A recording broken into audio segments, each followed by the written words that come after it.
Hi everyone, welcome to Vijaya art jewellery. This is Shailaja అండి. ఇప్పుడు నేను వేర్ చేసిన శారీ వచ్చేసి చినియా సిల్క్లో వచ్చేసిందండి. లైక్ ఫ్యాన్సీ శారీ అనమాట. బోర్డర్ అయితే చూడొచ్చు, మంచిగా మనకి మెరూన్ కాంబినేషన్, డార్క్ మెరూన్ అండి. అండ్ ఇది వచ్చేసి మనకి లైక్ ఆనియన్ పింక్ షేడ్లో వచ్చేసింది అనమాట. శారీ మొత్తం కూడా ఇలా బూటీస్ వచ్చేసినాయి. అండ్ బోర్డర్ అయితే కనుక ఇలా బిగ్ సైజ్లో వచ్చేస్తుంది. ఓవరాల్ శారీ లుక్ అయితే కనుక చాలా అంటే చాలా బాగుందండి. అండ్ వేర్ చేయడానికి కూడా చాలా ఫ్లెక్సిబుల్గా ఉందన్నమాట. మీరు ఇంకెలా కట్టేస్తే అలా నిలబడిపోతుంది శారీ అనేది.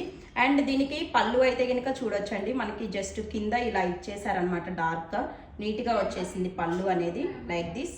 అండ్ దీనికి బ్లౌజ్ వచ్చేసి సేమ్ మెరూన్ షేడ్లోనే విత్ స్మాల్ బూటీస్తో. అండ్ బోర్డర్ అయితే కనుక ఇలా వస్తుందండి. బ్లౌజ్కి బోర్డర్ వచ్చేసి ఇలా వచ్చేస్తుంది. టోటల్ బ్లౌజ్ లుక్ అయితే ఇది. ఓవరాల్ శారీ మాత్రం సింప్లీ సూపర్ లుక్తో వచ్చేసింది. అండ్ వేర్ చేసినా కానీ చాలా అంటే చాలా ఫ్లెక్సిబుల్గా ఉంది. Easy to carry.